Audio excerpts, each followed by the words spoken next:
레고랜드 개발과 관련한 본 계약서도 강원도에 불리한 조항이 많아 노예 계약이란 주장이 계속 나오고 있습니다.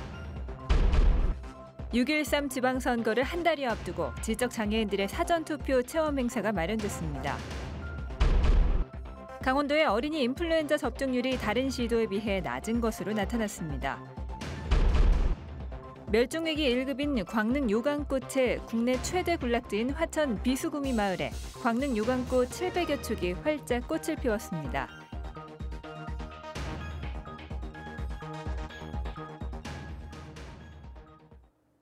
시청자 여러분 안녕하십니까?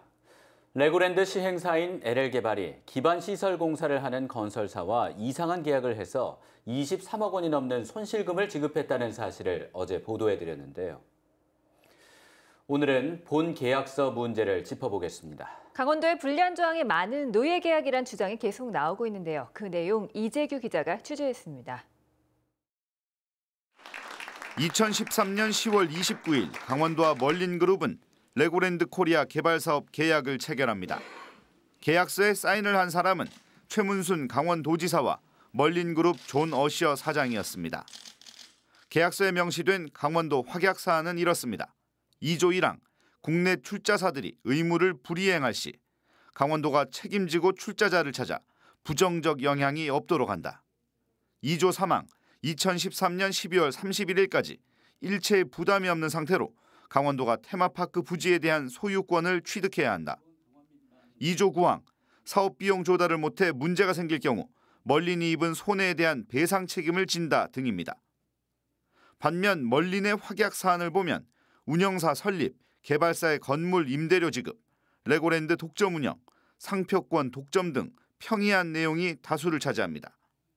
시민사회단체는 이런 이유로 이 계약을 강원도에 불리한 노예 계약이라고 주장하고 있습니다. 협약 내용이나 계약 내용들을 보면은 강원도의 일방적인 책임만 강조되어 있습니다. 자금을 확보한다던가 투자자를 유치한다던가 행정 처리 절차들을 지원한다던가 하는 강원도의 책임들은 굉장히 많이 나열되어 있는데 왜 이런 계약을 체결한 것일까? 이 계약 체결 13일 전인 2013년 10월 16일 도의회 본회의에서 최문순 도지사는 이렇게 말했습니다. 지금 정부에서도 빨리 계약을 해오라고 하고 있습니다. 산업통상자원부에서. 정부에서 이걸 추진하고 있고 대통령께서도 관심을 가지고 있고. 이에 대해 최 지사는 당시 정부가 외자 유치 사업의 좋은 예로 레고랜드 사업을 추진한 것으로 기억한다고 밝혔습니다. 또 외자 유치에 대한 법률에 근거해 국제 변호사 조언을 받은 계약서로 강원도에 불리한 계약이 아니라고 덧붙였습니다. 7년째 지지부진 제자리 걸음을 하고 있는 레고랜드 사업. 논란이 되는 계약서가 사업 부진의 이유를 밝혀줄 열쇠가 될 수도 있습니다. MBC 뉴스 이재규입니다. 4년 전 지방선거 당시 강원도의 투표율은 62.2%였습니다. 투표가 시민들의 권리이자 의무라는 생각은 장애인과 비장애인이 다르지 않습니다. 지적장애인들의 사전투표 체험 현장, 백승호 기자가 다녀왔습니다. 78명의 지적 장애인들이 생활하는 강원재활원. 이 가운데 65명이 소중한 투표권이 있는 유권자입니다. 쉽게 설명된 투표 안내 책자를 읽고 애니메이션을 통해 투표 방법을 익힙니다. 국가에서 발행한 복지 카드 등을 제시하고 본인 확인과 함께 지문을 찍으면 준비 끝. 이거 7장이에요. 신중하게 기표하는 모습은 비장애인들과 다르지 않습니다. 어렵지 않았는데 그냥 편했어요. 어떤 사람한테 표를 주고 싶어요? 장애인한테도 하고 싶고 또 어려운 사람한테 하고 싶고. 움직이지 못해 직접 투표소에 갈 수 없다면 22일부터 26일까지 거소 투표를 신청하면 됩니다. 다만 장애인 본인이 신고를 원하지 않는데도 복지시설 원장 등이 대리 신고를 하면 선거법 위반으로 처벌받게 됩니다. 6.13 지방선거에 투표소와 사전투표소는 도내 모두 856곳. 이 가운데 사전투표소 2곳을 제외하면 투표소가 1층에 있거나 건물에 승강기가 마련돼 있어 장애인 투표도 별 문제가 없습니다. 시각이라든가 또 지체, 발달장애 이런 분들에 대해서 투표를 보조할 수 있는 용구나 또 기구, 책자를 준비해서 대비를 하고 있습니다.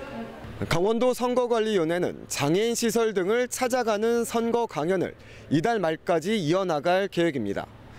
MBC 뉴스 백소입니다. 장마철 산사태를 예방하기 위해 산간 계곡에는 사방댐이 설치되고 있습니다. 하지만 준설 등 관리는 제대로 하지 않고 숫자만 늘리고 있어 비효율적으로 운영되고 있다는 지적도 나오고 있습니다. 권기만 기자가 보도합니다. 작년 여름 폭우에 산사태가 났던 홍천의 한 야산. 수백 톤의 토사가 쏟아졌지만 미리 설치해둔 사방댐에 걸려 큰 피해는 면했습니다. 현장을 다시 찾았습니다.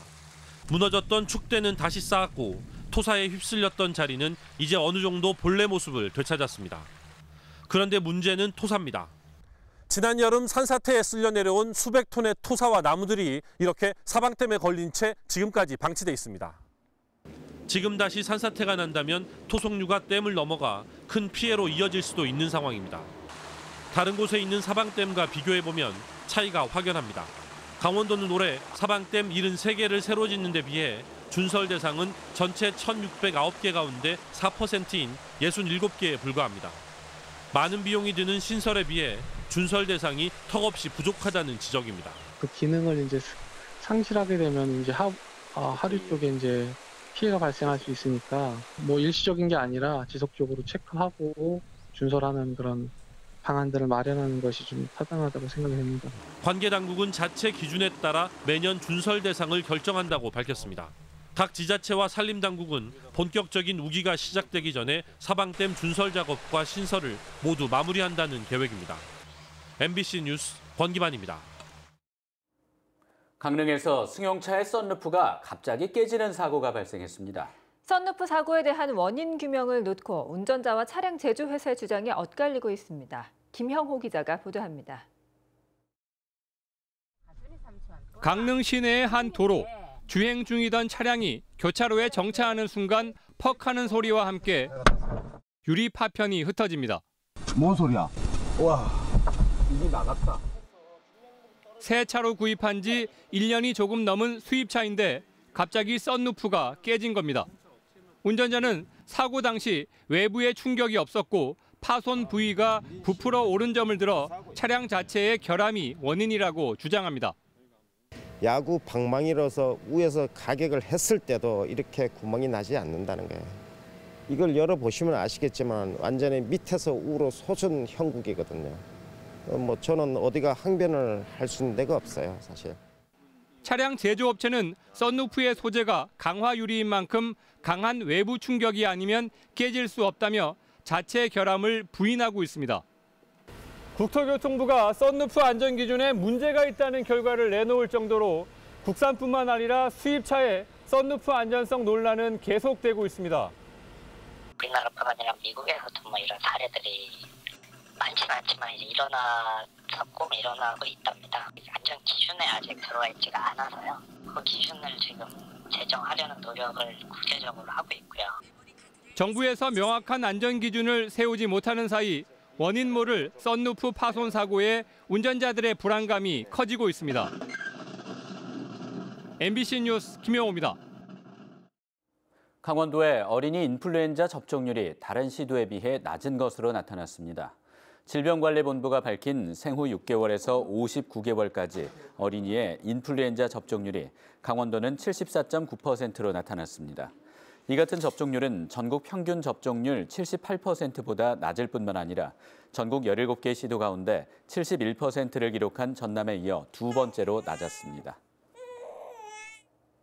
강원 지역 흡연율이 감소했지만 담배값이 올라 도내 담배 소비세 징수액이 크게 증가한 것으로 나타났습니다.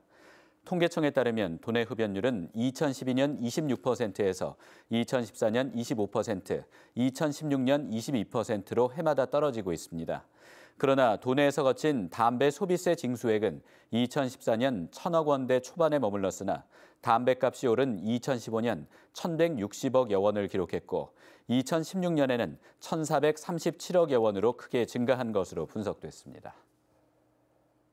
춘천시는 새 청사 주차장을 오는 14일부터 31일까지 무료 운영하기로 했지만 민원인들의 혼선을 우려해 무료 운영 기간을 6월 17일까지 연장하기로 했습니다. 지하 1, 2층 주차장 490면과 지상 주차장 100면은 매일 오전 7시부터 밤 10시까지 이용할 수 있습니다. 무료 운영 기간이 지나면 민원 차량은 이전과 같이 1시간까지는 무료, 그 이후는 일반 요금이 적용됩니다. 세청사 지상 주차장은 춘천시 의회 뒤편으로 진입할 수 있고 지하 주차장은 중앙로 로터리에서 현 청사 방향 오름길 중간에서 왼편, 중앙로 1가 한국은행 옆 도로로 진입할 수 있습니다. 제46회 어버이날을 맞아 도내 저소득 독거노인을 위한 따뜻한 정나누기 행사가 오늘 춘천 스카이 컨벤션에서 열렸습니다. 강원도가 마련한 오늘 행사에는 도내 80여 명의 독거노인을 초청해 카네이션 달아드리기와 흥겨운 공연, 선물 증정과 도립화목원 효 나들이 등을 하며 즐거운 시간을 보냈습니다. 또 효행을 적극 실천하고 효 문화 확산을 위해 힘써온 31명의 효행자에게 훈장과 대통령 표창, 도지사상 등 각종 상도 수여됐습니다.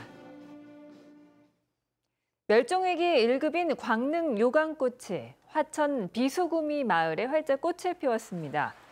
도내 최대 광릉 요강꽃 군락지로 알려진 화천군 화천읍 동촌 1위 비수구미 마을에서는 이달 초부터 광릉 요강꽃이 꽃망울을 터뜨리기 시작했습니다.